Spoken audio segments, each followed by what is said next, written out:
us from the lunar surface or on the daylight side of the moon. It's not black and white. I mean, it's black, but there's all kinds of little polka dots.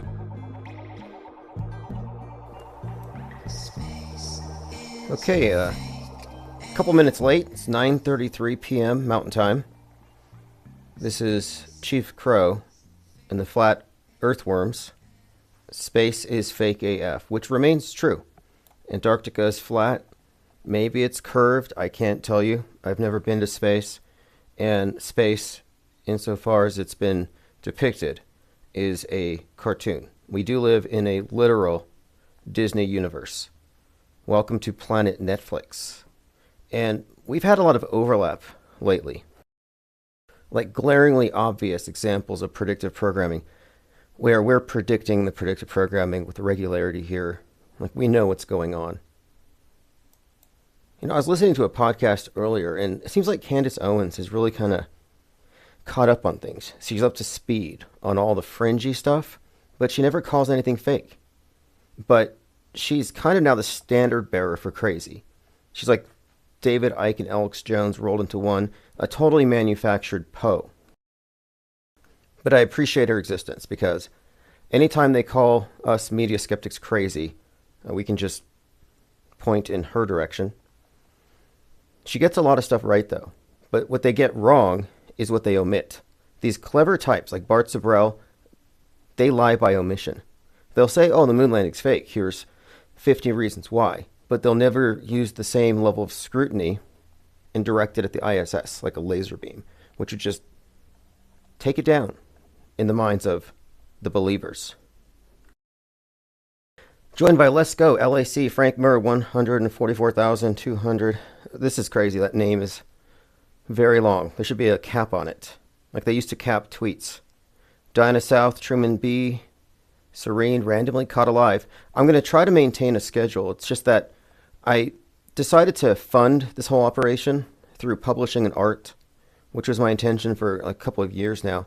And I'm finally there. The eBay store was in the red. Like it was breaking even barely for the longest time, but it's finally picked up a number of regular bidders. In addition, the IPS Insider is in circulation, technically. The first stack will arrive here on Friday and will immediately be sent out. Not just issue 1, but issue 2 is in production, and I'm going to order that as soon as I receive, well, actually after the Super Bowl. I want to include my assessment of the Super Bowl Babylon fertility rite thing they're going to do in the middle of it. I want to talk about that in the next issue. So issue 1, done deal. Issue 2, in progress. And issue 3 will begin immediately after. There's a glut of content. We live in an info glut. This deluge. And it's super entertaining, to be honest. I'm looking through my headlines, and the least entertaining thing is a story I'm covering right now that I'm personally investigating. Let me go ahead and bring that up. Let's talk about Garrett Ziegler's Dead Cat Albatross. Channel nemesis Marcus Goldfinch has a business partner who claims that the FBI was trying to threaten him and his family by putting a dead cat on his porch with a threat, some kind of weird rambling letter. And I noticed it, but I kind of let it pass for a little while. But then it occurred to me, if this was true, then who did it? Because somebody killed a cat. There's a victim here. There's a crime that needs to be investigated. And I thought about it. It's like, well, either he killed a cat or he found a dead cat. And whose dead cat did he find for his little PR stunt? Designed to raise money for their lawsuit, for their legal defense. They're being sued by Hunter Biden, and they've already paid out $500K, so it seems like they're desperate. So anyway, nothing against Garrett Ziegler personally, but he's business partners with somebody I'm suing for hacking. The same thing that they're getting sued for, no surprise. But anyway, I thought about this cat thing, and I decided to look into it, and I contacted the local police department there. And I talked to the chief of police, small town, 2,000 people, and I had a conversation with them about this news outlet trying to garner attention and publicity with a dead cat. And I said, potentially they killed a cat for clicks. And he said he would look into it. A few hours later, he called me back, and there were no reports of animal abuse or threats. Nothing was reported to the police, nothing at all, on those days or since. So now there's still a mystery here. And if the cat was killed, how was it killed? Was it poisoned? Was it bludgeoned? There has to be a necropsy, I think they call it. And I'm not letting this go. I contacted PETA, a couple of other organizations, and I was directed to IC3 to report it to the FBI, which I did, and I had to list all the witnesses. So when I say witnesses, I mean who can attest to this thing. Well, the George News, which is the newspaper that Marcus Goldfinch hides behind, they have a White House press pass. George News reported on it, and they published a picture of this cat and this letter, which I transcribed using Grok. And I'm under the impression that they manufactured this. I think it's a psyop, like swatting yourself or claiming you've been swatted. But my problem with this whole issue is the cat. This Cat Doe. I want justice for Cat Doe. And I started the process of having this looked into. So that's where we're starting. That's just what I wanted to get to here, is that one of the articles in the IPS Insider is the story of Garrett Ziegler's dead cat. And one of the things that is going to typify this publication is a lot of independent investigative journalism. All right, joined here by Shannon Jones, Mazel, Mango Penguins, Oki, Pippi Langstruff. Thank you for joining. Ears up, Mango Penguins. Listening to past shows is not the same. You know, I was actually live this morning in a parking lot, and the sun was shining on my phone, and it overheated. Like, it was like I was breathing fire or something. It just melted in my hands. And then the video terminated. But I'm trying to free up time. The only reason I've been held back is I'm trying to create, or rather, I'm trying to get all of my inventory listed. And I have probably 50 paintings just stacked over here, very close to completion. Some of them are done. And I want to have my listings out 2 weeks in advance at all times, so I can kind of predict things. Last year, through eBay, I sold 492 paintings. I think I can triple that this year, because it wasn't my main focus. But now it is a big part of my focus. Okay, let's continue here. We have the IPR points of interest. Don Jr., duck poacher. Now, this story is not that remarkable. It's happened before, but Don Jr. is in Italy, and he shoots some amber-colored duck. Well, he doesn't have a hunting license, and it's like not legal for him to be out there shooting ducks. So, of course, I'm thinking there's got to be some deeper meaning to this. So let's first look at this. Don Jr. is surrounded by an array of dead birds, including an unusual amber-colored duck, which he says is a rather uncommon bird in the area. I'm not even sure what it is. Now, if anybody in the elite is into hunting humans, it's Don Jr. He's the exact type of person I can imagine chasing naked people through the woods, shooting at them. Probably cannibalizing. Okay, so here's what was reported. Given that the shooting of the protected species is a crime, also if it's true, among those that participated was Donald Trump Jr., son of the president, it's a serious matter, unacceptable. It's a protected environment. We hope he'll be prosecuted like any other citizen. So that's the main part of the story. But I thought there's got to be something else. There's a couple of themes here. One is the duck. You know, like the word duck. Duck. Then you got the name Donald and the obvious connotation there. But the gun thing. So if you kind of put it all together, there's some kind of subtextual messaging here. And then I remembered, if you take the image of Donald Duck and you turn it upside down, it quite literally turns into Donald Trump. I'm pretty sure you've seen it, but I made note of it here. It might be nothing, But I don't think there are any coincidences on the world stage. So let's take a look here. There's so much going on. Magaza, we'll talk about Magaza. And then someone found a recycled bit of photography. They recycled one of the shots from the Dalton, Ohio mass shooting. We have questions about whether it was a plane or a missile. Oh, here it is. Okay, so here's Donald Duck, and you turn him upside down, and it's Donald Trump. Not hard to see here.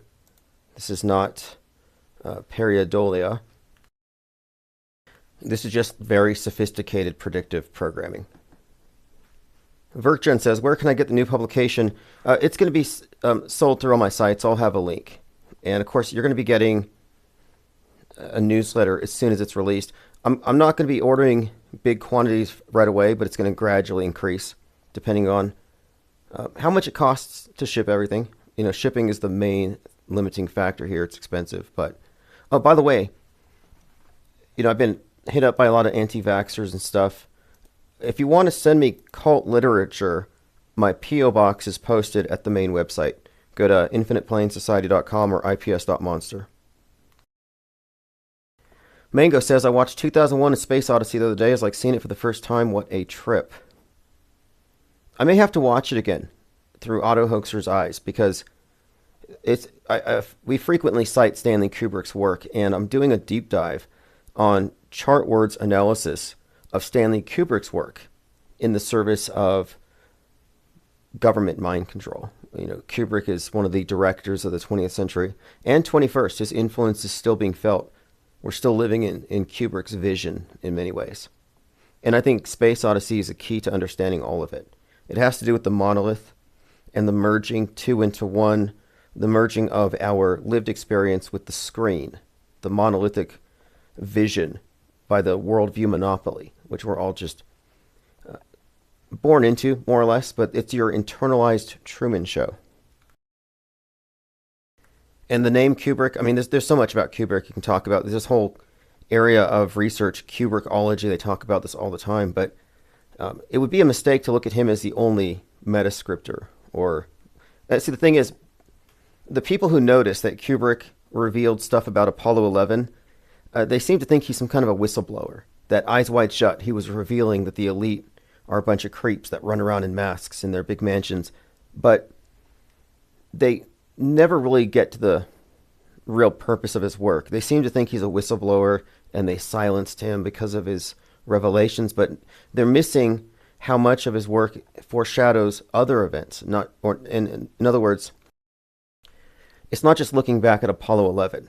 The same movie, The Shining, for example, has more allusions to events that haven't happened yet, specifically 9/11. And this is a feature of his work all throughout. But it's also true that he's not the only one. There are so many so-called, quote, metascriptors. In fact, Tom Clancy was brought up today because Trump is going to the Super Bowl. And there happens to be a bit of, and I have it here somewhere, I have a bit of predictive programming, which I'll play here. It's from a movie called Brothers Grimsby. This came out in 2016. Trump plans to attend Super Bowl 2025, becoming the first sitting president to do so. And I uploaded a video to my main page, and I sent it out on the blog, but you can see it here. It's a scene where this individual in the field accidentally fires a gun, and it shoots Trump in the mouth after first blowing through somebody's shoulder.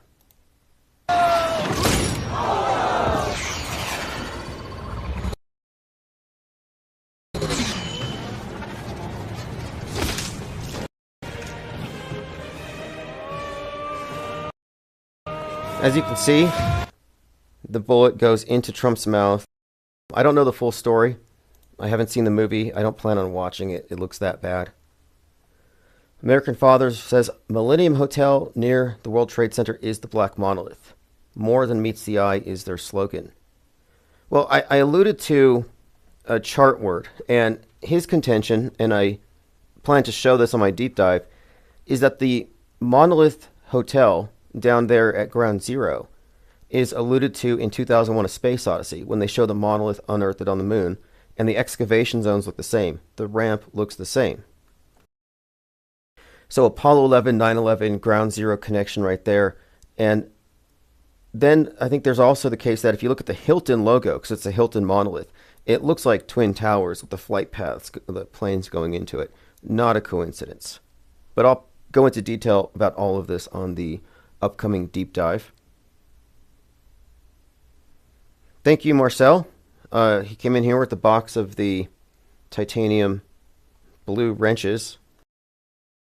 So if you think you can lurk in here and not be spotlit, it's impossible. Somebody might put a wrench in your hands. So thank you again. Kate Emma, Day Raven O, Neuro Jack, Deborah Irvin, and Verkjun have all received the blue wrenches. All right, Super Bowl's coming up. That's also a big deal. The superb owl. The Super Bowl 59 has a halftime show with Kendrick Lamar and someone named, I think, is it Trey the Creator? I'll have to double check that. I plan to release an article about it beforehand. I have a little bit of a prophecy as to what they're going to be doing for the halftime show based on the previous halftime shows. My contention being that this is a pagan ritual with identifiable ceremonial trappings, and it's certainly part of the general astrotheological template, but I would even place it more specifically in the realm of Thelema, which happens to be part of the DNA of the religion of Nasatology. Nasatology is the dominant world religion, and it's a combination of science fiction, mystery Babylon, and movies. You know, these movies and simulations to create contemporary myths, to bring back the old archetypes to kind of replace, but it's all built on an ancient template, in my opinion. I think we're in a dark age in many ways. All right, let's see here. Ted Stryker, thank you. Christopher Lees, let's go. We're talking about blue wrenches being handed out here. So if you're in the chat, if you want to get in the chat, go to ips.monster, join any chat room, and you can be among the elite here, such as Clump, Rodius, It's Snoopy, Michelle Kastner, Austin 108, Portal Complex, Michael Jones, Sit Down, Gem 7 Angel, Benton, All the World's a Stage, Evolvement, AJ 206, Lucid Streams, Glenn Bush, WOPR 3354, and Matt Malone, all blue wrenchers. American Father says, Kendrick mocking Jesus with the crown of thorns. Yeah, that's what I was going to bring up. There's this Christ Magdalene dynamic that is brought up in these various ceremonies. This great rite that I want to highlight as it pertains to the Super Bowls, and this one in particular. And Kendrick Lamar, I've spoken of him before. I have a whole mind map on the Black Christ archetype and the martyr cult of BLM, which we'll be talking about. All right, let's see here. Moving on. So again, yeah, Trump's going to attend the Super Bowl. First sitting president to do so. And there's what I just showed you from Brothers Grimsey. And in A Sum of All Fears, which is credited with having predictions for 9/11, the president is at a Super Bowl and a nuke goes off. And if you think about it, what has been going on for the last week, the final week of January, but drills for some kind of a nuclear incident? So this has been something we should have expected. I mean, I am expecting. So I have some notes here. So, for example, the eagle and the arrow, the broken arrow. Broken arrow is a reference to the next one. So there's been 32 incidents of missing nukes, stolen, some kind of disaster. There's been 32 documented. We're waiting for 33, but code is broken arrow. And there may be something in it with the whole Kansas City Chiefs arrowhead, the eagle, and of course Philadelphia Eagles. We had the small plane hit in Philly. A lot of people have picked up some interesting subtext here. And I'm under the presumption that these plane crashes have all been fake, by the way. I mean, think about it. The plane hitting the Black Hawk. The Black Hawk was doing a continuity of government doomsday drill. So they're doing a drill and something happens. No, that happens with every major psyop. Oh, we were doing a drill and then became live. Or we were doing a drill and then the real thing happened next door. No, we all know what that is. All right, we've already received 100 messages in the Restream chat. So who's winning the Superb Owl? Good question. Now, I've made these connections before. I suggested that Super Bowl 47, which was the so-called blackout bowl, where it went dark for 33 minutes, I suggested that would foreshadow what happens during Trump's second term, when he's number 47. 33 minutes of blackness, darkness, it's when it goes, like, EMP is kind of intimated here.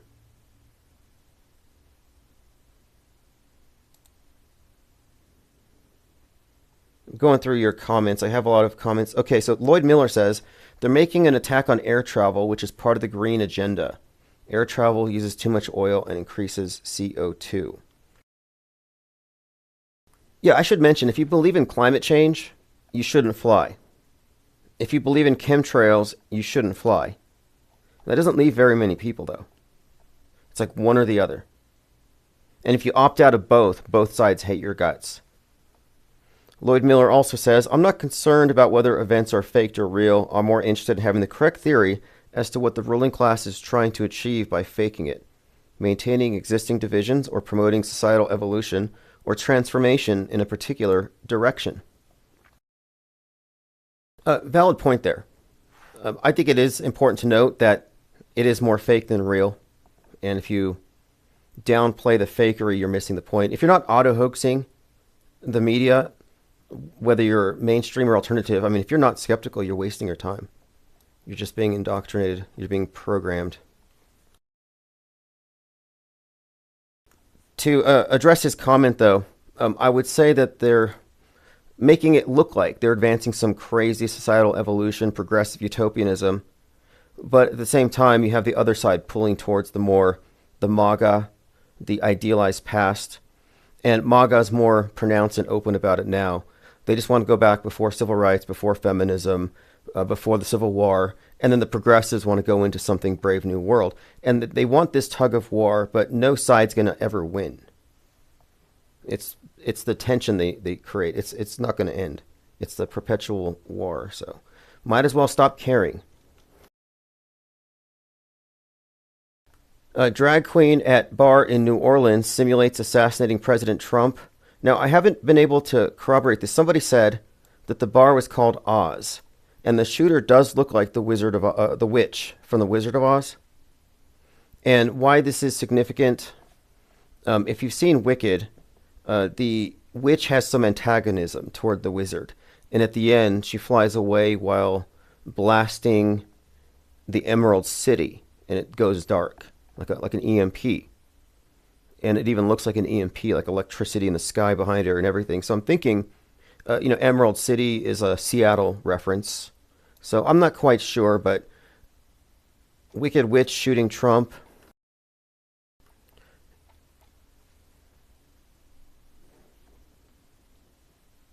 All right, let's move on. I'm going through my comments.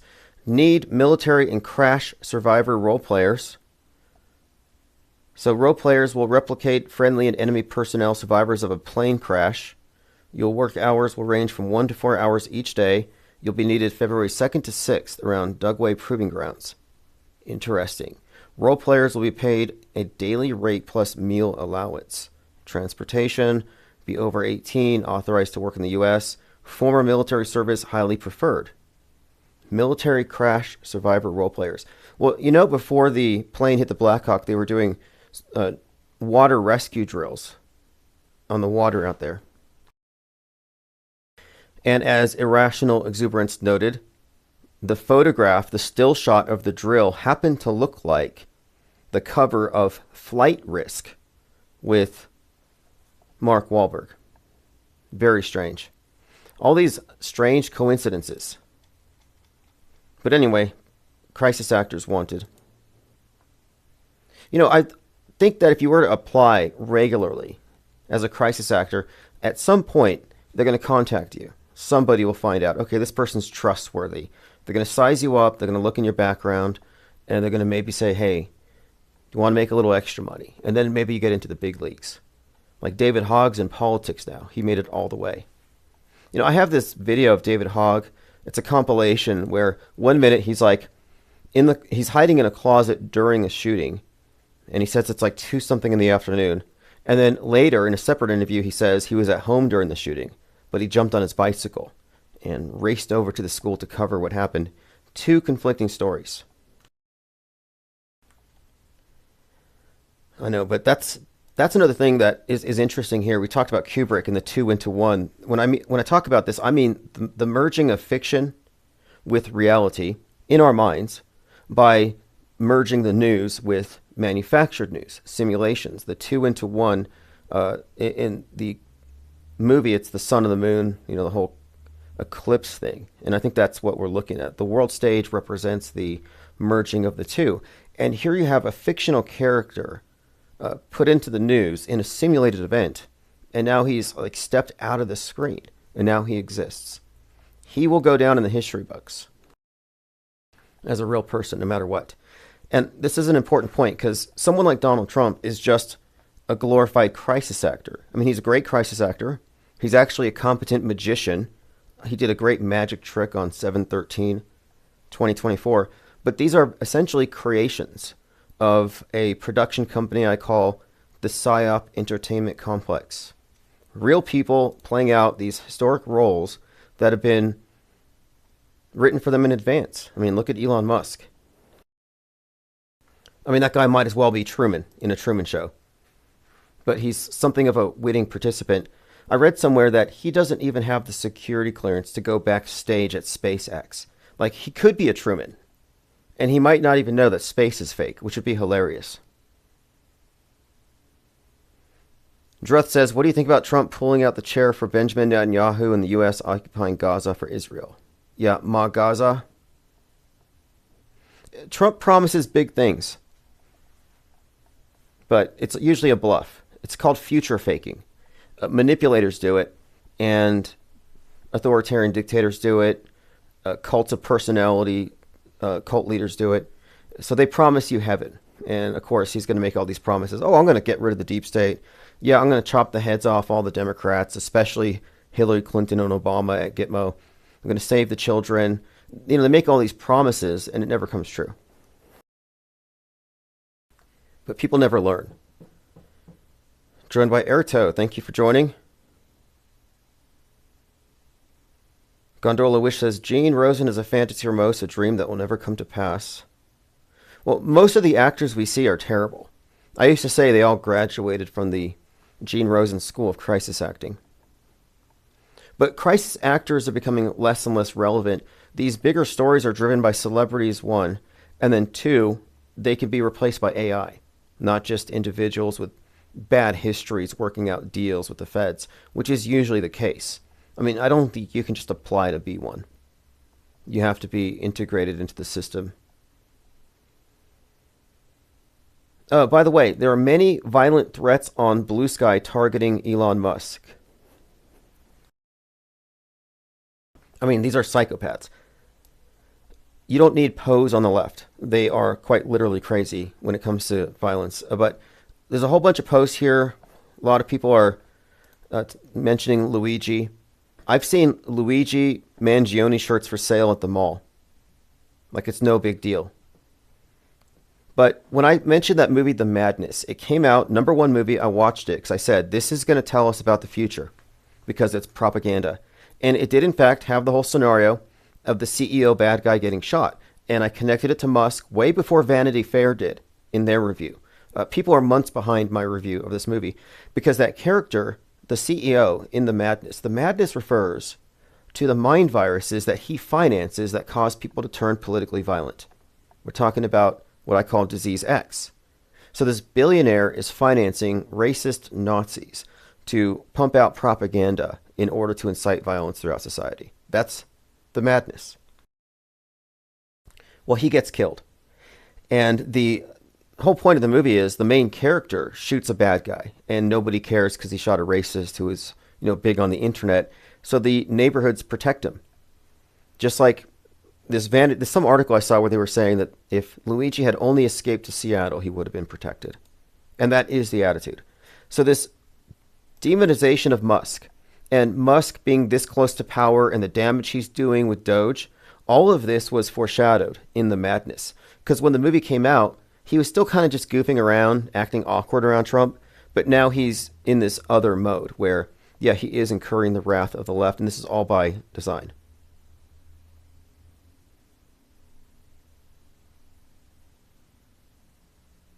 Okay, what do we have here? How Luigi Mangione inspired trans women who tried to kill GOP leaders. Now, this is fake. I mean, because the Luigi thing is a psyop.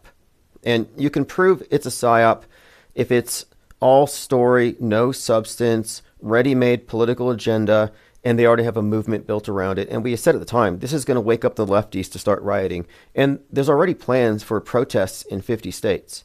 So it's already happening. There's already been examples of protests shutting down highways in Los Angeles, the usual stuff, but they're getting started early this year. I mean, it's only February. Usually it's in the summer. But a Massachusetts woman who told police she went to the Capitol to kill members of Trump's cabinet was influenced by Luigi, the man charged with fatally shooting the CEO of Healthcare, United Healthcare. Riley English says that she was on a mission and had been thinking about this for a while because of Luigi Mangione. So here's the question, though, because generally I look at the whole copycat phenomenon as fake, which is very convenient. They convince you it can happen. Now they can just invent another headline, and now it's a real thing. But when it comes to lefties, are they really influenced by the media to emulate things that are fake? Are fake events inciting real events? If so, who's culpable? And I think it's an interesting question, but I do think there are instances, and I think it's mostly a left-wing phenomenon. I think they have to agitate or fabricate right-wing patsies, but I think that there is real fundamentalism. I call it media fundamentalism. You know, I often talk about the political horseshoe, and I don't make the equivalency between left and right, but for the most part, there are parallels. But the difference is the left's relationship with power is fundamentally different. By the way, I put these for sale on Bonfire. I don't know if anybody's buying. This is Louis Che, like as in Che Guevara. Luigi Che Guevara. I used an AI thing, just full disclosure. And I was trying to get the best mashup of Che Guevara and Luigi. And I came up with Luigi, and I put it on Amazon. I put it on Bonfire. And so for the next 14 days, you can purchase one of these. And they're also on Amazon. Just search Luiche. Jay Digg says they were at all the capitals today. Okay. They were all at the state capitals. We're going to have to document it. And that's one of the things that the IPR Press Club is about. I mean, in 2020, we followed the riots. We had many people at riots. We checked out the empty hospitals, and I intend to do the same.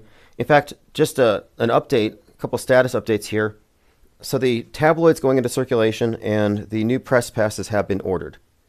I'm not going to be putting them up for sale until they're in my hands here, but they're en route. Okay, let's move on.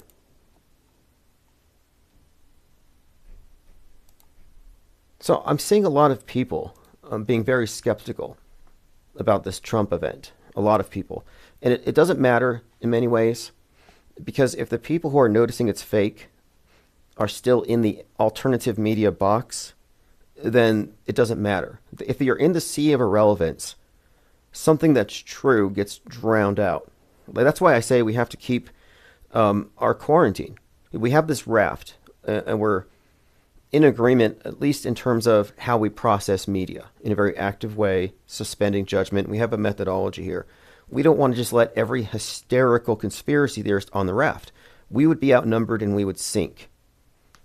So similarly, those who are in the alternative media box, who notice the Trump event was fake, they can speak the truth, but it doesn't matter because they've accepted all the other stuff. as real or kind of a mixed bag, then they're lost.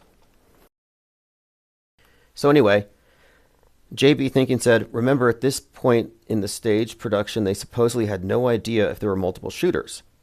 The SS agent should have been fired for allowing the target to stand tall and put his hand in the air. Now, this is a great point, and someone even claims they can hear the woman saying something like ready, like as a signal to the photographer.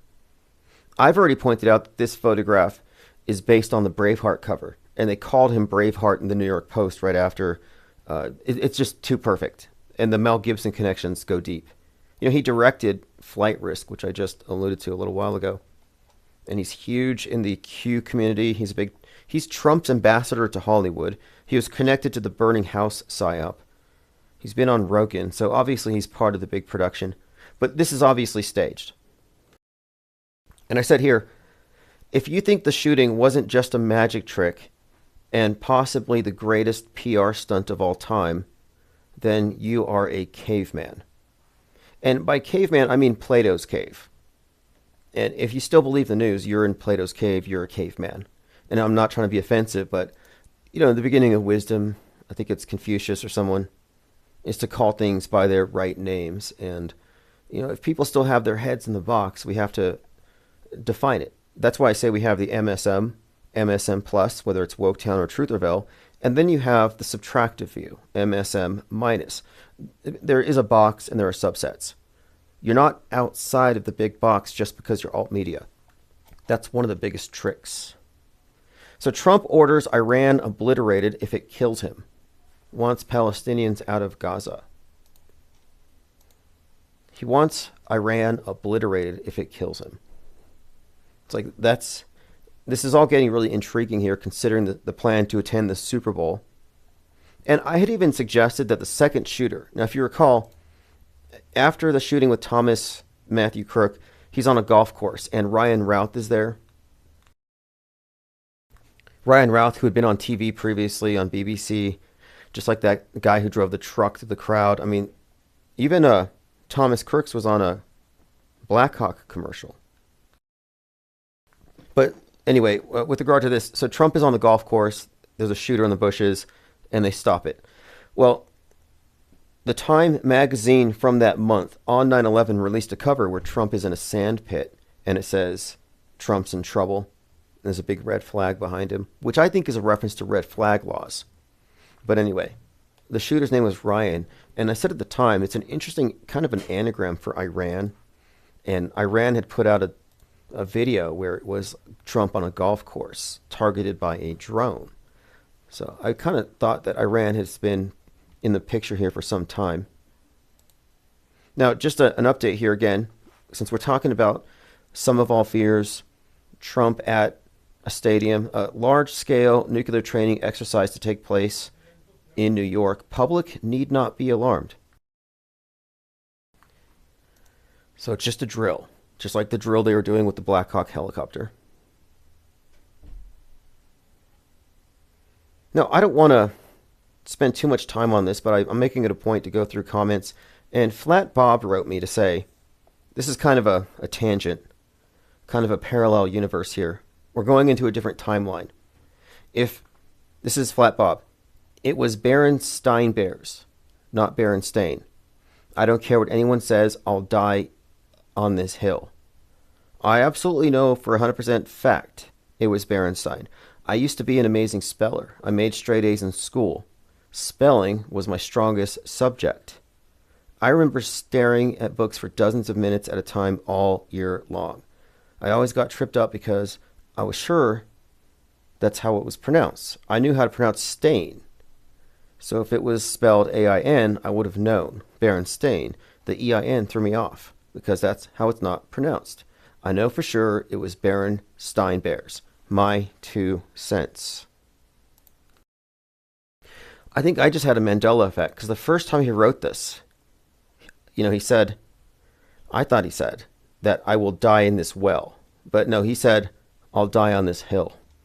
I wouldn't die on the Mandela effect hill.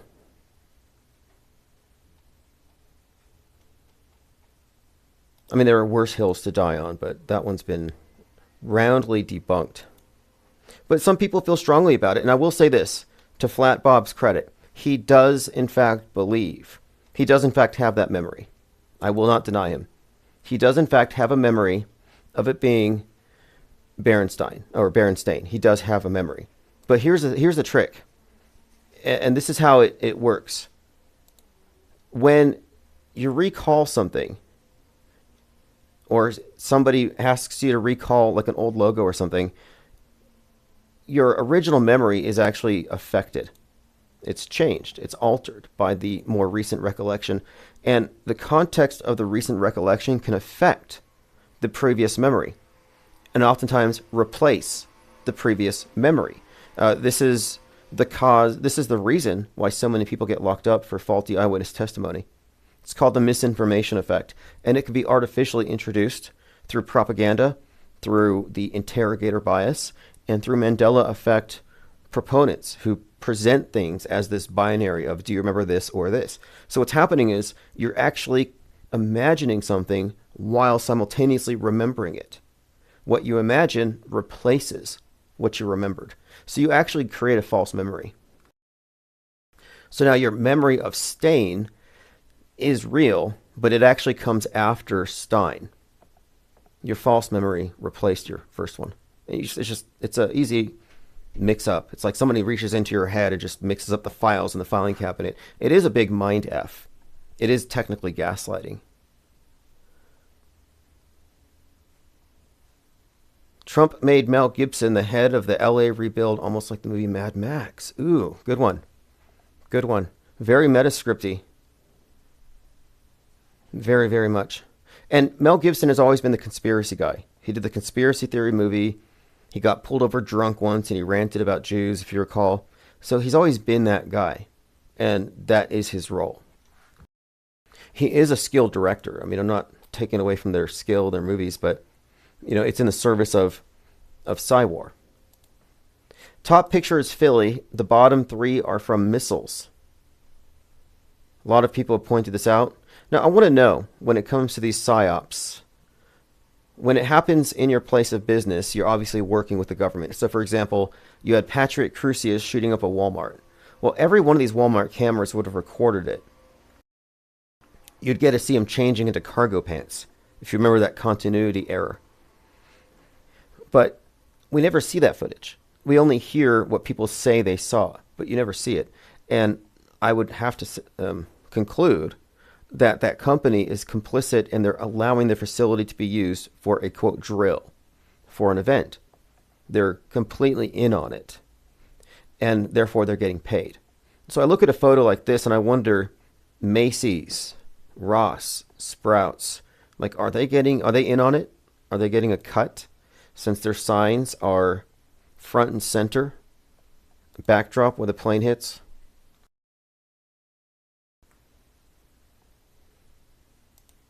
Thirst for Truth found this: active shooter injury, Ohio warehouse shooting live. Now this is wild. So the Ohio warehouse shooting live, I didn't follow up on this today. And I don't say everything's fake. It depends on the body count. Higher body counts generally fake. Lower body counts that are believable. It just depends. There are indicators of a hoax, not difficult to note. For example, political agendas, political divisiveness, celebrities chime in, manifestos published within hours. There's many indicators that suggest it's not authentic. But in this case, I didn't pay attention to this Ohio warehouse shooting. However, what Thirst for Truth noticed is they showed a photograph of a bunch of shoes piled outside of the Ned Pepper's whiskey bar. So there was a couple of shootings that weekend. You had Dayton, Ohio, Ned Pepper's, and then you had the Garlic Festival shooting. So 2 shootings back to back. It was a very busy weekend for us here. But one of the things of the Dayton, Ohio shooting was there was just a big pile of shoes in the middle of the road. And that was to make you think that people are running so hard from the shooter that their shoes are falling off. Like all the people who got away left their shoes. And this has been a common occurrence, and it's been noticed, it's been mocked, it's been pointed out by many people. Many great compilations. Ole Demigard has like a whole presentation on the shoes. It's kind of a running joke. And I look at this as implausible. Like look at racers. They line up to go run a race, and they run as fast as they can, fastest runners in the world. Their shoes don't fly off. So how come these normies are able to run out of their shoes like Looney Tunes characters? But again, it's all propaganda. And I think it's a propaganda tool that maybe resonates with other things, like they'll show you. I have some ideas as to why they would choose as an image a bunch of shoes piled up. It sends the idea of Holocaust, which is a common theme. You want to attach these psyops to other events. They call it like an epidemic of mass shootings, the mass shooting generation. They have to dress it up. All right, let's continue here. Japan experts want 3-day shelter in place after nuke. Now, some in our Discord server have noticed some predictive programming connecting Bane to Trump and some of the recent statements by Trump. So I'll probably get to that if I can tonight. I'm not suggesting that he's going to be shot. I don't think that's in the cards right now. I mean, it kind of is. But I'm more inclined to think it's got to go along with the timeline as presented by JL. Although, it's kind of interesting to think about now. Because Super Bowl 55, you had The Weeknd, who had the head wound thing and all the bandages, and no one knew what it meant. Well, the people on the inside know. And you could connect it to Kubrick, which we have to mind map the stuff out, but it's super connected. But The Weeknd's head wound thing, I think, is an allusion to what is being foreshadowed here. The last Super Bowl, you had Brock Purdy as the quarterback, and for some reason, everyone is asking him if he's ever been told he looks just like Lee Harvey Oswald. So Lee Harvey Oswald, referenced in the context of the Super Bowl, the quarterback. Then you have this Super Bowl performance with this individual who's grotesquely reenacting a head wound. There's some kind of story unfolding here. So Trump showing up at the Super Bowl does kind of stand out as kind of meta-scripty.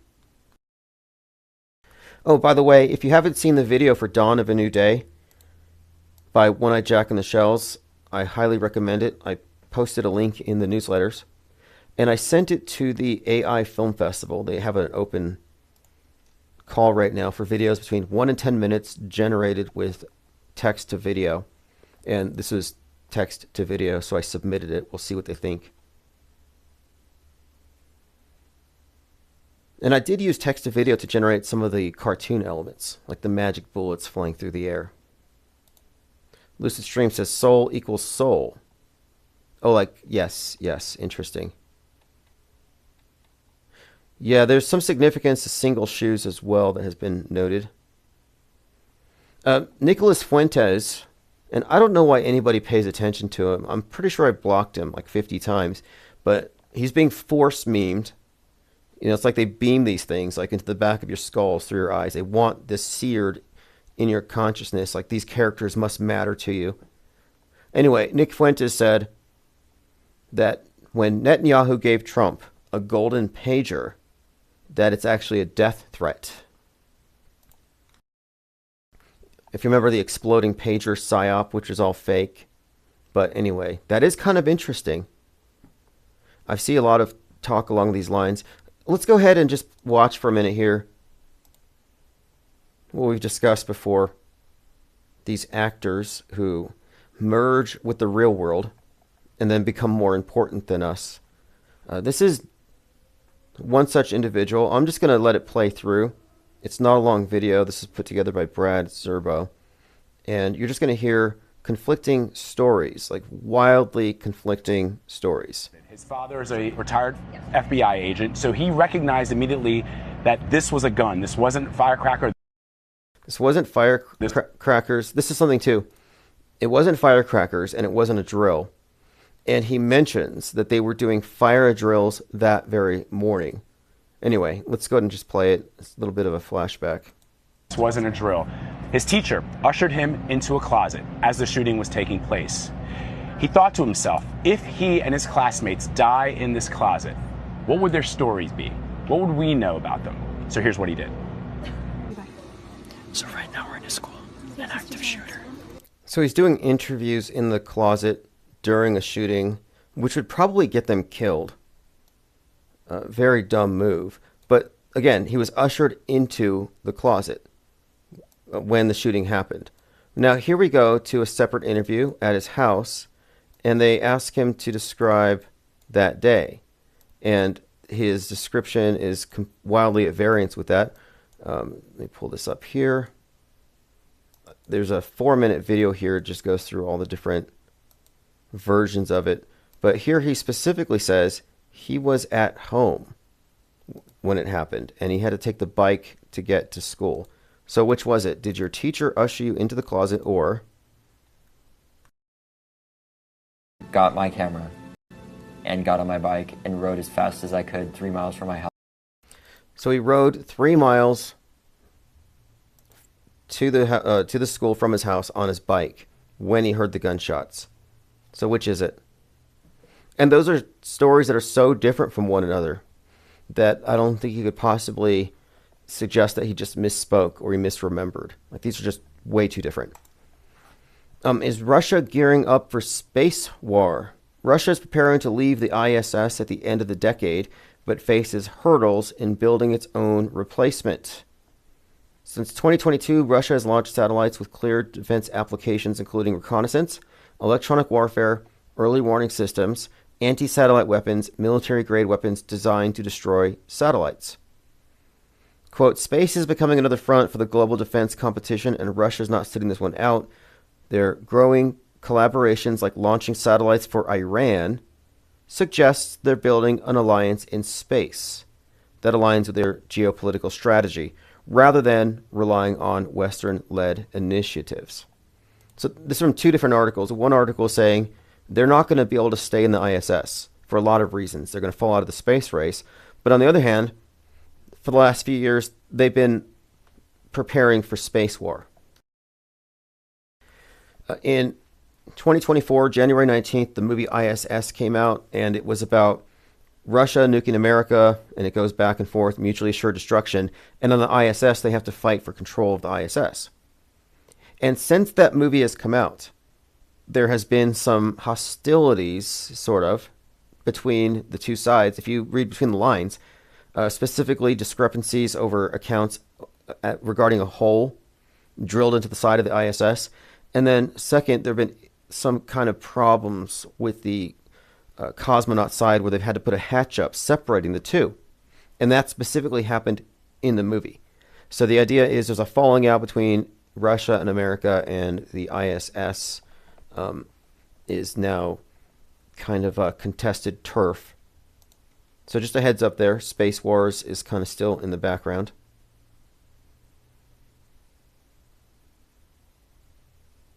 Now, I don't know if I have to play this. I have a lot of great clips. Maybe I'll just save it for a later date of hair in parabolic flights versus hair in space. But we're just preaching to the choir.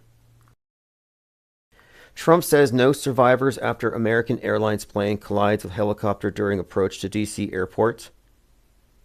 Synchromorpheus notes to Leo Pirate, you're on target with your assessment. Trump just quoted Bain. There are no survivors. And this is exactly what is said by Bain in Christopher Nolan's Dark Knight Rises 2012. We can see the clip here. The plane scene with the context in mind, Bain taking out the CIA and crashing the plane, quote, no survivors, and the fire rises. The Batman universe, as a fictional universe, has been used as a tool of propaganda. You know, talk about how the mainstream media presents us with a closed system, and by that I mean it's a fictional universe. It's a closed system of ideas, and it has a limited number of writers, and of course it has a filtration system, sort of like the Marvel universe, or again the Batman universe, the DC Comics universe. Well, these fictional universes are just literary constructs, but it does in fact accurately describe how our media works because of what it omits and what it assumes to be true. Every foundational argument it begins with, you know, for example, they all assume these weapons of mass destruction are real, that America and Russia are actually enemies in space in some level, that they're not all cooperating in a psyop. And I talk about these fictional universes, or in these ways, because we're talking about closed systems of information. And one of the ways, and we've been talking about this for some time, one of the ways that they package ideas is through popular fiction. And so Batman, Joker, they've been hoarded out to the PSYOP entertainment complex. These characters, the movies, everything they do is geared towards conditioning the public for future fake news. Case in point, Joker. And I have many examples of the connections between Joker and this Trump head wound thing and other events, but specifically the character of Joker and the narrative of class warfare, of kill the rich, the movement of clowns dressing up like the Joker, rioting, etc. It has a striking parallel to the whole story with Luigi Mangione, for example. And one of my arguments here is that they pre-sell us on stories, on the things they're going to simulate. They get people to take sides in advance. I mean, I just thought it was incredible how quickly and lockstep people were by taking sides and suggesting that Luigi was a hero. And I think that it's because they've been conditioned to see this particular dynamic in a certain way. And it's all just programming, is my point.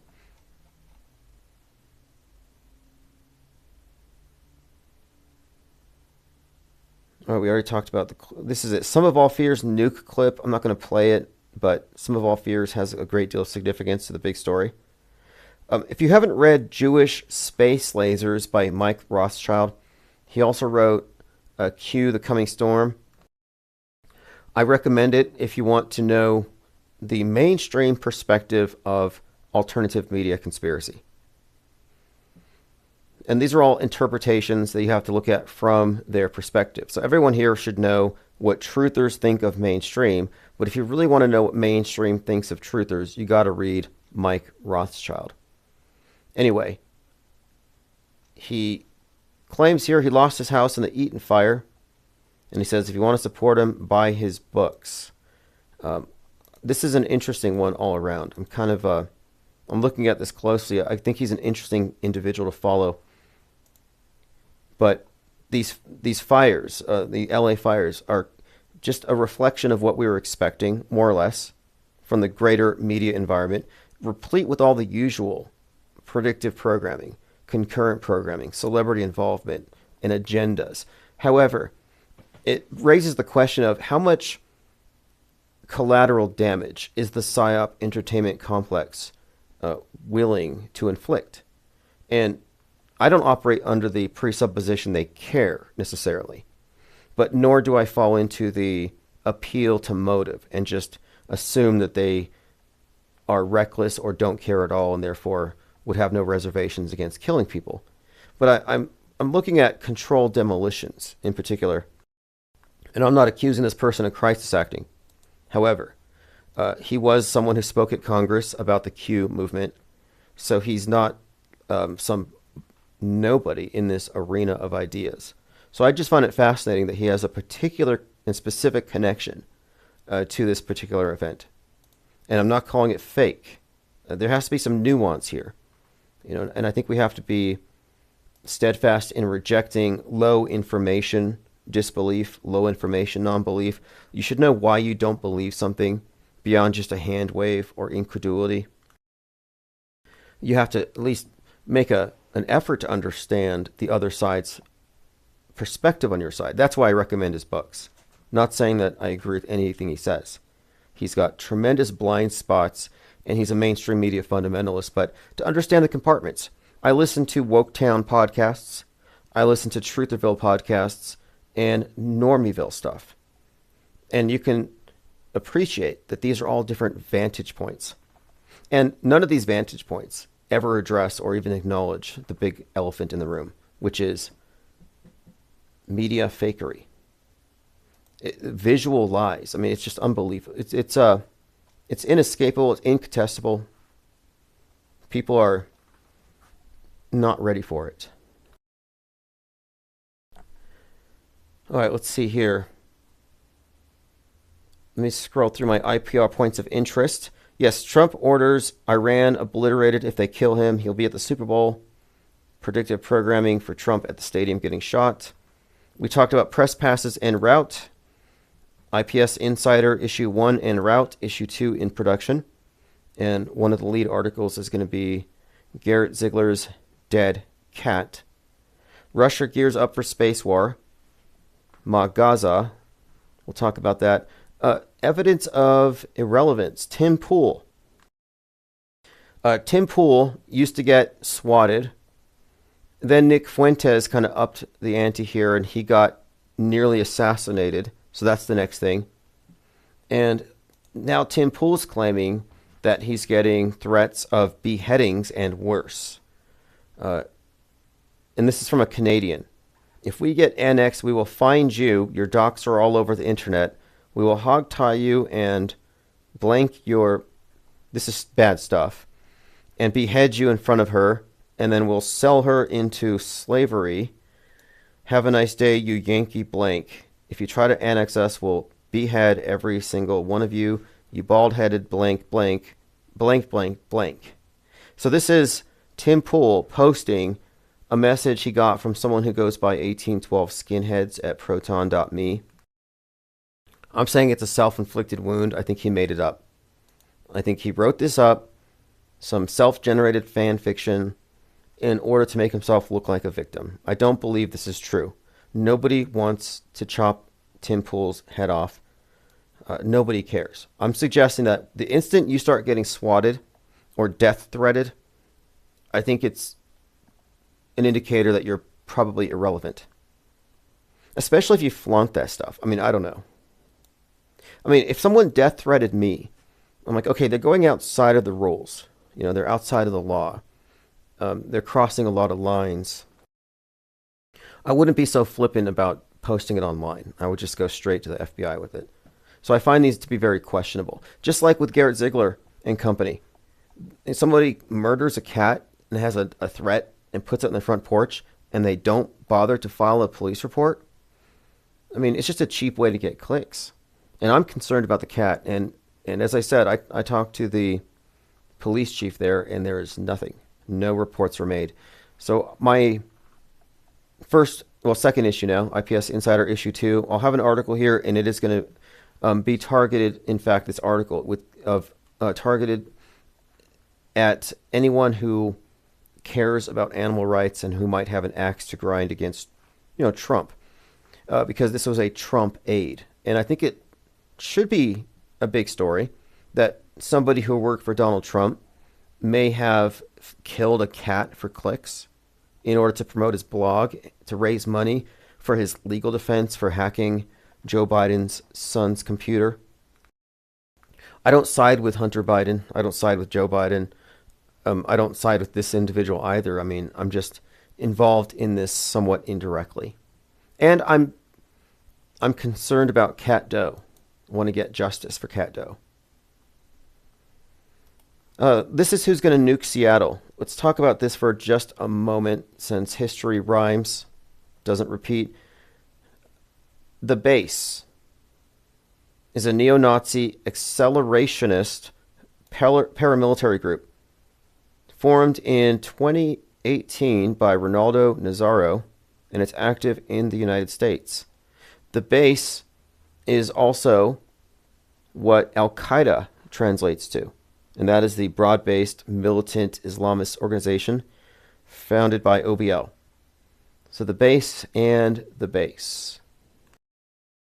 The significance here goes deeper, and it has to do with the 9/11 and 6/11 connection. And we often talk about the 6/11, how it's been connected with right-wing.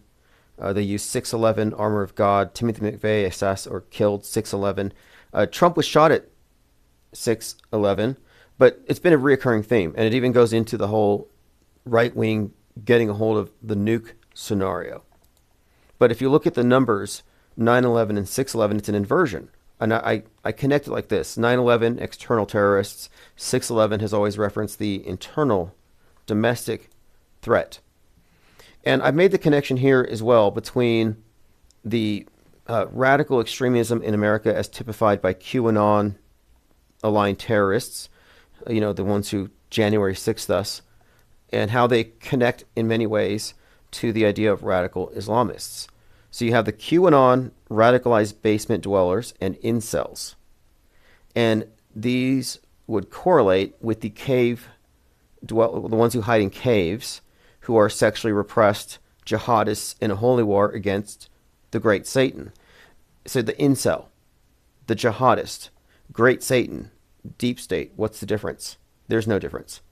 And I've noticed other trends within far alt-right where it gets to become very much aligned with the values of radical Islam. So I'm just pointing out here that this is a manufactured group. Again, the base. And then we have extremism.edu. This is an article here. Power grid threats have risen. Anti-government groups in the past 2 years have used online forums to attack critical infrastructure. So this has been a reoccurring theme. And just recently, there were 2 big articles about ChatGPT being used to assist right-wing terrorists in discovering ways to attack the power grid. And then the individual who drove his Cybertruck to the front of Trump Tower and blew it up, he was also said to have been aided and abetted by AI. So there's a connection here I'm seeing that is being generated here, and it kind of ties into the danger of misinformation. Like misinformation, hate speech, the madness, disease X, this is causing the violence. Well, now they're adding on to it AI, which is just information. So information itself needs to be regulated. And now that they can use AI, it makes their hate speech and their hate memes all the more virulent. We have to do even more to censor it. And Elon Musk is a perfect example of it. And I've said for some time, he's a fall guy for free speech. That he's not really there to protect free speech. His whole point is to make the case for the rest of the world to censor us, to have a consensus agreement that we're too loud, that we let too much go. And then here's Elon Musk at the presidential podium throwing the Sig Heil Roman salute. I mean, that's pretty blatant gaslighting when they say that he was just being, exuberant, that he didn't really mean it, which is a silly excuse like that. What, Henderson Solomon, the black white supremacist school shooter? It's like, well, should we just say he was just a little autistic and exuberant? He didn't mean any of the stuff that motivated him. At a minimum, it needed to be appreciated for the dog whistle quality of the gesture. And that school shooter did make that gesture. So these things are not disconnected. And again, to go back to The Madness, which was the #1 movie at the time, which is why I brought it up, in The Madness, the Elon Musk-esque character is specifically financing the promulgation of memes that turn people violent. And this is what they call, quote, the madness. And this all ties in to what we've seen in the last couple of years with the rage virus stuff, like 28 Days Later, the apes, all the monkey god symbolism. It's tied into this general theme of a rage virus, something you can catch that turns you violent by looking at a screen. So it's been a building narrative, but we're certainly seeing now the correlations being made there. And what I'm saying is that they've been telling this story for years, but they're communicating it in such a way that nobody misses it now. And they're getting a greater consensus agreement that that Musk needs to be stopped. He's too close to power, and look what he's done. One rich individual can destroy entire systems.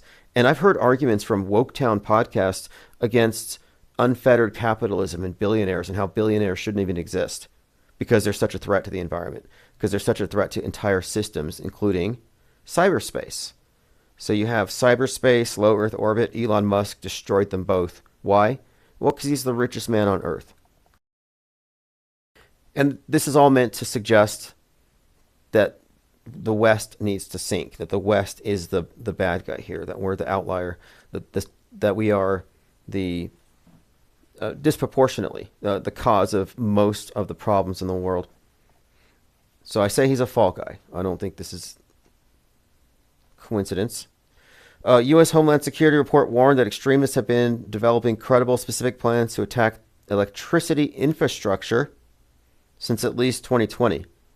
So you can translate this into rehearsals. These are rehearsals. These psyops are just, in a very real way, a preparation for what they're going to be inflicting on us later. I actually have a pretty extensive mind map that correlates and connects Turner Diaries to Timothy McVeigh, the Blackout scenario, and Charlie Manson's Helter Skelter, and how all of this connects to Kanye West, Nick Fuentes, the Turning Point USA far right. I mean, it's something I mapped out a little while ago. I'll probably go over this in detail later, but what we're seeing unfold is a story, and it's the white nationalist 9/11, and the code has been 6/11 for some time. You know, I'm not big into gematria and numerology, but we do pay attention to the code attached to various PSYOP scenarios. And there's a consistency to it that allows us to make certain predictions. And if you've been listening for a while, you know the significance of 33, 42, 6/11, none of this, or 119. And it's all just because it's so consistent. And the consistency is what I find most intriguing. This is something I mentioned last week, and I'm just going to briefly go over it. I talked about this on the phone with JL, but the actor Giancarlo Esposito plays an Obama proxy. So I talk about actors in movies who represent somebody in the, quote, real world. So, for example, Robert De Niro foreshadowing something Trump does later. Biff Tannen, a Trump character. And this has been a reoccurring theme. In Civil War, the Brave New World, the Captain America movie, the president played by Harrison Ford, he turns into the Red Hulk. Yeah, he's Trump, and the Red Hulk is MAGA in its final form. But that movie had a trailer that came out right before Trump was shot at, and the trailer had the president getting shot at. So I'm saying Harrison Ford in this movie is a predictive programming proxy for Donald Trump. When Robert De Niro played Senator Laughlin and he gets shot by the machete character who then gets his ear blown off, that scene shows that, yes, Robert De Niro was foreshadowing Trump. So I'm talking about these movie parallels to real world events. So in this case, though, this particular actor has an interesting role here because, one, as I mentioned here, I'm just going to go through a few of them. He's Sidewinder in the new Captain America Brave New World, one of the villains. So he's the antagonist to the president, to the Red Hulk, to the MAGA. So the antagonist to the MAGA is this actor. Now we go up, Megalopolis, he plays the mayor who orchestrates the failed assassination attempt of Caesar, who represents Trump. And the actor himself even says here in statements that Megalopolis was very much aligning with what was happening in the presidential campaign. New Rome, make Rome great again. The Trump connections are obvious. But he's the antagonist to the Trump character in Megalopolis and in Captain America, Brave New World. Now, both Megalopolis came out in the summer, and the trailer for Brave New World came out conspicuously close to the shooting. So both of these movies are also connected to the actual shooting, and timing-wise. And to me, that's highly significant. So it's not just the actor, and he's opposite the Trump character, but the timing of it. The next one, this movie called A Man in Full. And in Man in Full, it's the Chicago mayor, again, recurring theme, the mayor. And this mayor, obviously, this guy represents Obama. Now, in this A Man in Full, Trump is represented by Charlie Croker, and his downfall is orchestrated by the mayor. Different actor, but same exact dynamic, and it repeats the one from Megalopolis. And then Revolution on NBC has an Obama Morpheus tyrant, and this is from 2012. And look who's playing this Obama-esque character, same actor. Now, the connection here is this. In all of these major and recent instances of predictive programming for the Trump head wound, this actor or someone in an exact same dynamic has been present. So it's just noting here that the storylines here track again through various movies. So they're telling the same story through different entirely different movies, but it's the same basic components. It's a deliberate synchronization between government-controlled entertainment and government-controlled news. Once you replace the divine fallacy with more mundane explanations, it makes sense. What's behind all these mysterious connections between the news and the entertainment? What's more likely, God or government? If you say God, then you fell for the divine fallacy. It's government.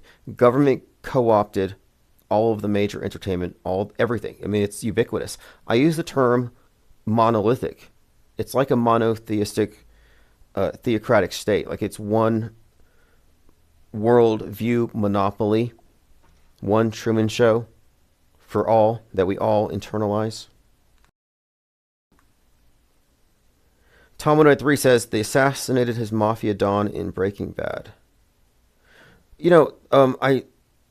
Breaking Bad is a great documentary. I live here. I used to walk by one of Walter White's houses, like frequently. They put orange cones out because people would constantly go up there. There's actually this RV truck that drives around town and does the Breaking Bad tour. So it simulates a meth truck.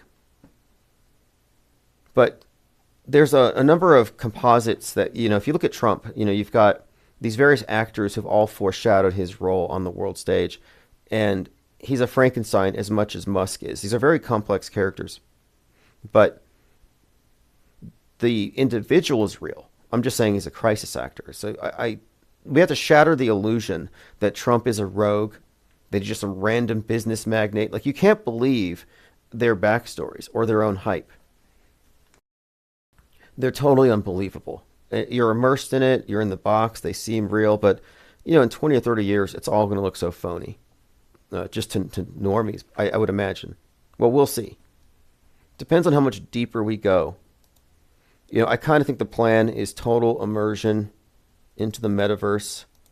We'll forget we were ever here on Earth.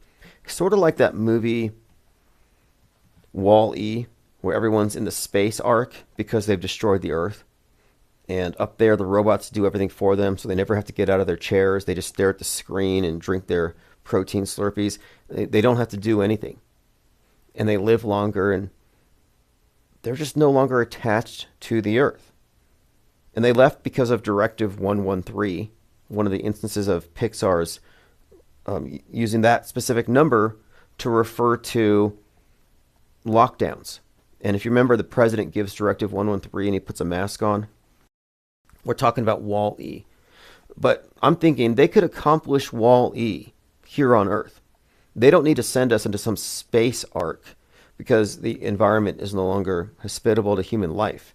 They just have to convince us to lock down. And then a few generations of that, and we're Morlocks, like H.G. Wells. You got the Eloi on top and the Morlocks on bottom, and that's more likely the plan. You're more likely to be a Morlock, or we are, a few generations down than blobs in space. And that movie, by the way, Wall-E, has this space ark ship, and it has a HAL 9000 like robot called Otto that has total control. So they let AI take control of everything, puts us on autopilot. So there's got to be a connection there. HAL 9000. You can't separate AI as a theme from this whole thing. So there's that. But if you haven't seen Wall-E, it has a number of interesting subtexts. Specifically, Noah's Ark is retold in this science fiction context, and it ends up with an agrarian communist revolution. They get back on Earth and decide to throw away the technology and become farmers, and to stop exploiting the underclass, the robots. So here's Trump. If they did that, they would be obliterated. I've left instructions. Your team by killing you guys for taking out Soleimani. Well, they haven't done that, and that would be a terrible thing for them to do. Not because of me. If they did that, they would be obliterated. They would be obliterated. there would be nothing left. That'd be the end. I've left instructions. If they do it, they get obliterated. Okay, good to know. Saw one of these in my neighborhood. Deny, defend, depose. And there are nationwide protests organizing right now. And I had said at the when it came out, when this Luigi Mangione PSYOP came out, I said, what they're likely doing is they're going to start agitating the left to channel all their rage because of Trump and Musk. And they're going to be, and you know what's interesting? In the madness, they imply that the Musk character stole the election, that his influence over the internet and all his money somehow allowed the bad guys to win. They don't say it explicitly, but it's between the lines. It's not hard to see, especially if you have it decoded in advance. If you haven't seen The Madness, Laura Loomer has a parallel. The character is Lauren Jennings, who dies. They give her a nerve agent of some kind. It simulates a heart attack. Stu Peters, and this is a great, I mean, it's not bad. I mean, it's terrible, but the Stu Peters-esque character, Mark Simon, gets hacked to pieces. And it turns out that he's not killed by the BLM guy they scapegoat the crime on, but he's actually, his death was financed by the Musk character because the Stu Peters character was going to expose how close they were, how they texted to each other. So it would have been a major blow to the other guy's public image.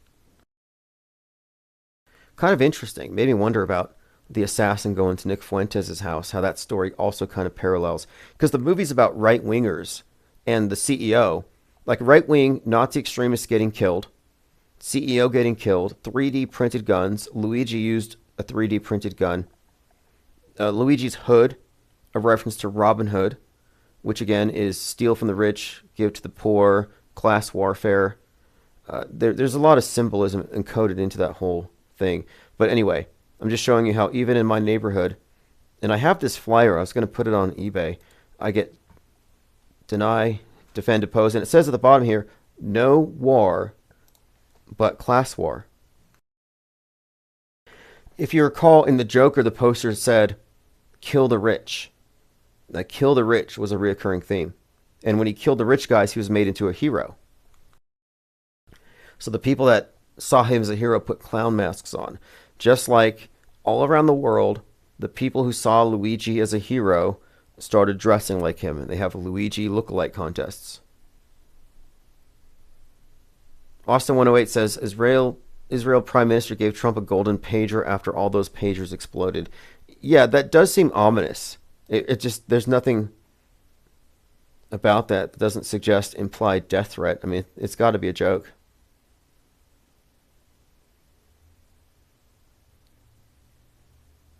Okay, I also made these Louis Che. Again, Louis Che, it's a mashup of Luigi and Che Guevara. I made these available also on pins at the IPS shop. So if you go to ips.monster and you want to order your Luigi Mangione Louis Che pens, they sell in batches of 5 different colors. And again, I generated this image using AI, but I'll put a link in the chat. I don't support the killing of CEOs, but I think this is an interesting phenomenon. It's just a meme. And it's also just important to keep in mind that even though these events are faked, people respond to them as though they are real because they're brainwashed. And it reveals quite a lot about people's character. You know, it's very revealing. It's like a confession, like a confessional. You could never get someone to confess what's in their heart if it's that dark. Like, I have it in me to murder somebody out of class envy. Like, nobody's going to say that. But then something on TV happens, a simulated thing, and their opinions just come out.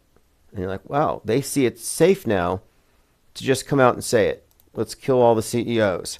And suddenly it's like, okay, it's acceptable. And it seems like that's what all they need is a signal. And soon they're going to get the signal it's time to start burning trash cans. And that's going to happen. And we will have reporters there. And if you want to get an IPS press pass, they're going to be available here at the latest on the 18th. But you'll be the first to know if you're subscribed to the newsletter. Scrolling through my comments, I believe we've covered everything. There's quite a lot more, but there always is. Again, if you want to send me any cult literature, my P.O. box is listed at ips.monster. And if you have anything to add to the tabloid, if you want to be a contributor in any way, I do have a specific Discord server set up for that purpose. So the main Discord server that we used to use kind of outlived its purpose and was actually counterproductive because we do have a purpose here. And our standards were not really enforceable. But here we have a project that we're directed on, and it's a publication. So if you want to contribute art, writing, or if you have a podcast, if you have even music to promote, it's as simple as putting an image, a QR code, and then people who have the publication can download whatever it is that you have. And the press passes will be, like everything else, the Insider, they'll be made available and sent to your inbox. You'll get a newsletter announcement. So they're not there right now, but they're in the mail. So they're technically in circulation. And once you have a press pass, you're considered essential. You may not know this, but media is considered essential, which took a lot of us by surprise because you think that they're like the least important people. But no, they're essential, more essential than anything for some weird reason. And it makes sense now. It makes sense when you realize they're the front lines of the PsyWar, of perception management. So it makes perfect sense. But if you carry a press pass, you're considered unlockdownable, something of a superpower. You're essential. So you'll definitely be in the know. Those are en route, and this is Autohoaxology by Symbia. Have a great evening. Appreciate all the comments, and we'll start much earlier tomorrow so I can actually take calls. Chemtrails, I don't live in Truthville. Just because you saw it on the screen doesn't make it real. I don't take the red pill, I don't take the blue pill. I just choose to follow my dreams. Autohoax and chill. I stepped off the world stage and I've moved away from all the fake outrage and the hearsay. And I don't give the time of day to lose a naysay, because they got a bad case of the mind. I stepped away from the game entirely. I won't be caught up in their lame dichotomy. I stepped away from the cage entirely. I'm free today and my mind's been set by reading Autohoax.